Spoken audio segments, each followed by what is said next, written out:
authorities recommend getting up earlier so you can defrost your windows, scrape off any ice before you hit the road.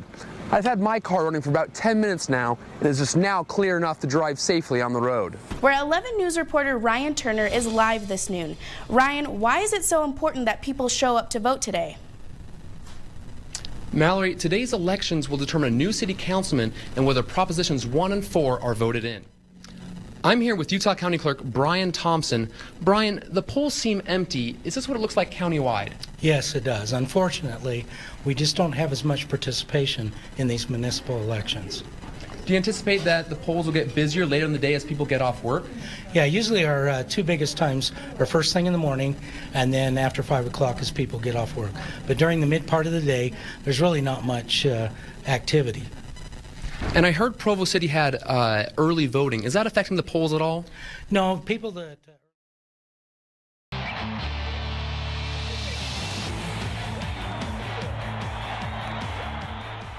Pull out your VCR and throw in your VHS of the movie Red Dawn. You're going to need to watch it before this weekend because BYU has 3 games against the Wolverines.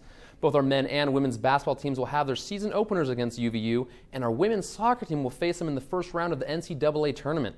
The 2 soccer teams have only played once before, back in 2012, with the Cougars coming out on top. And the last time our basketball teams met was back in 2003. Should be a great weekend of local rivalry games. BYU women's volleyball must know how to surf because they rode the barrel last week with a game against the Pepperdine Wave. Pepperdine coming to Provo for our senior night and the last game of our regular season. The only thing scarier than the New Orleans Pelicans mascot is Marc Gasol when he's on fire. Grizzlies at New Orleans and not doing well in the first half.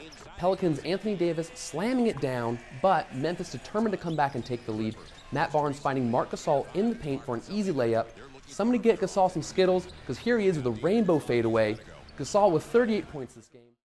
World Cup qualifiers are going on around the world, and the U.S. team playing its second match on an island off the coast of Venezuela.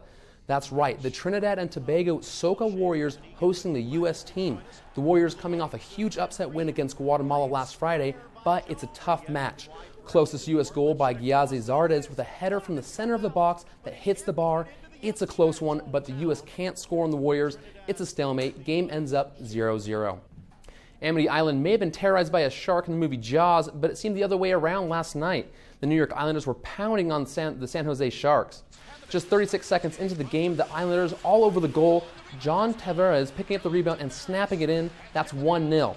Later, Islanders' Mikhail Grabowski chasing a loose puck and snaps off a wrister. He gets it in. Islanders have 2 goals on just 3 shots. San Jose pull their goalie Martin Jones and put in Alex Stelach. Sharks' Joel Ward pushing the offense and gets one in for San Jose. However, the Islanders aren't done. Johnny Boychuk from way out the blue line, he scores. Take another look at goalie Stelach, who has a clear view of the puck and just misses it. Rough night for the Sharks. The Islanders get the head, the tail, the whole darn fish. They win 4-2.